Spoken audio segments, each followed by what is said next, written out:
In this video, I'll be covering problems 26 through 30 on the math section in the ACT prep book on practice test number 2. So problem number 26 says, the temperature T in degrees Fahrenheit in a certain town on a certain spring day satisfies the inequality the absolute value of T minus 24 is less than or equal to 30. Which of the following temperatures in degrees Fahrenheit is not in this range? So I'll just write out this inequality. So the absolute value of T minus 24 is less than or equal to 30. So what I would do for this problem is I would just plug in the values that they give me, and you don't need a calculator for this because it's just, you can just do it in your head. So the first value is -10. I wouldn't write this out on the test, but I'll just write it out here. So the absolute value of -10 minus 24 is less than or equal to 30, and we're checking to see if that's true.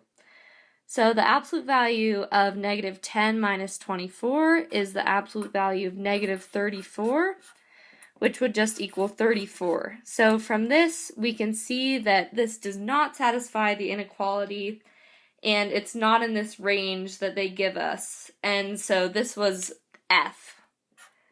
So the answer there is F. And if you weren't sure about this, you could also go through and plug in the rest of the numbers to check and see if it satisfies that inequality.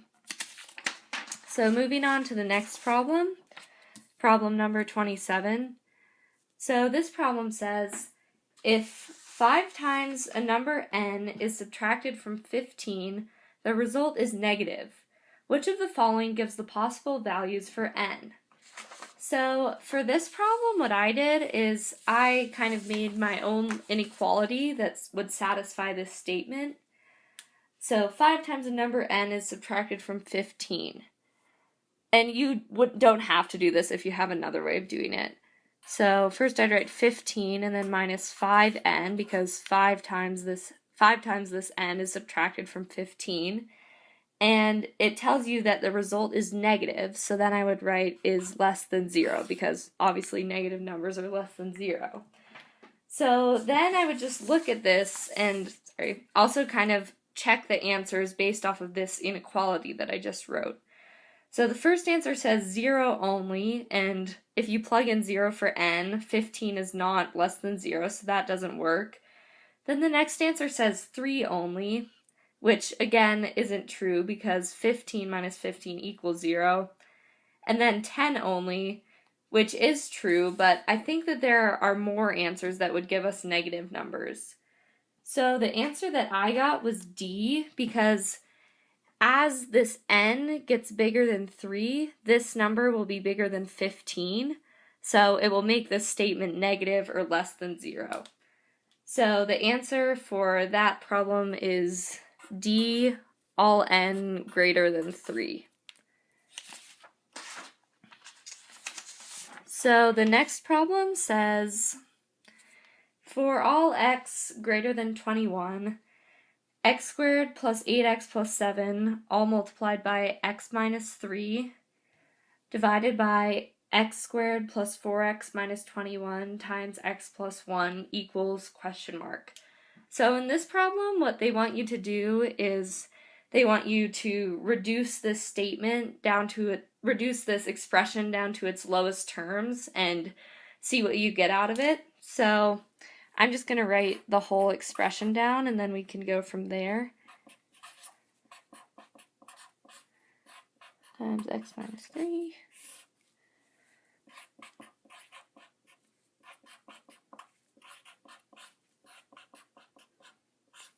Okay, so these two quadratic expressions, you can probably factor them and then see if they would cancel out with any of these. So for x squared plus 8x plus 7, I saw that you could factor it into x plus 1 times x plus 7. And if you're not sure about your factoring, you can always check and see. So x times x is x squared, then plus 7x plus 1x, which is plus 8x, then times 1 times 7 is plus 7, so you can see that this would work. And then you have your x minus 3 there. And then for this statement, I factored it into x plus 7 times x minus 3, which, oops, that's a 3, which again you can check. And then you have your x minus 1. So here I'm just canceling things out, so you can see that this whole statement would cancel out and it would turn into 1, which would be F.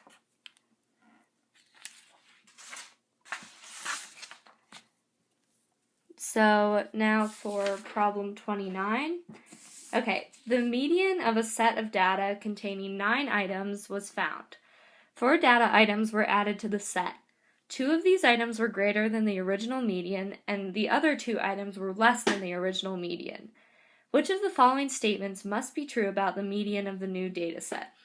So this one, you just kind of have to think through it, and it's a little tricky, but I'll explain it the best I can.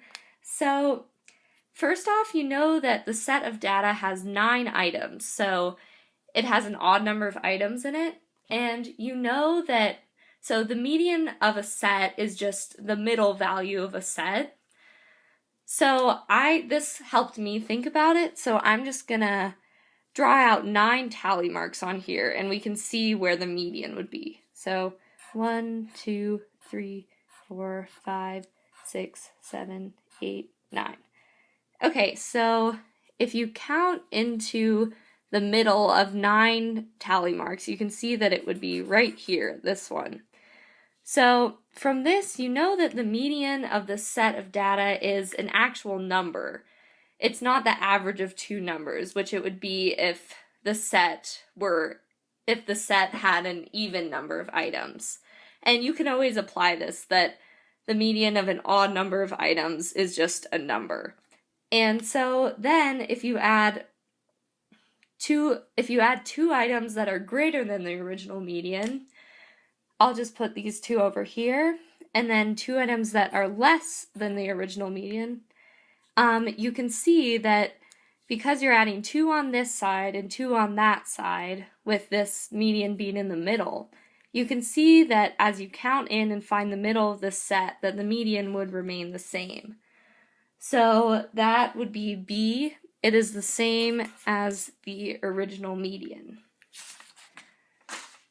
So now problem 30 states that, so the figure below shows 2 tangent circles such as that the 10 centimeter diameter of the smaller circle is equal to the radius of the larger circle.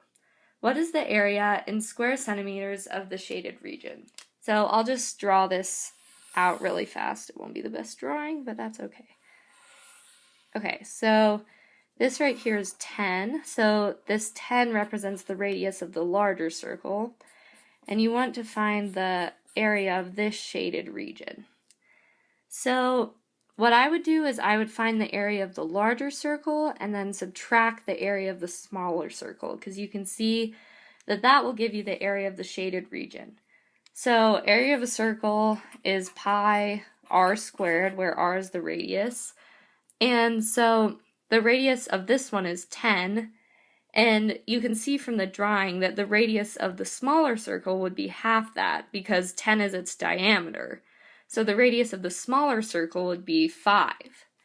So the big circle's area would be pi times 10 squared minus the small circle area, which is pi times 5 squared, which would be 100 pi minus 25 pi, which equals 75 pi.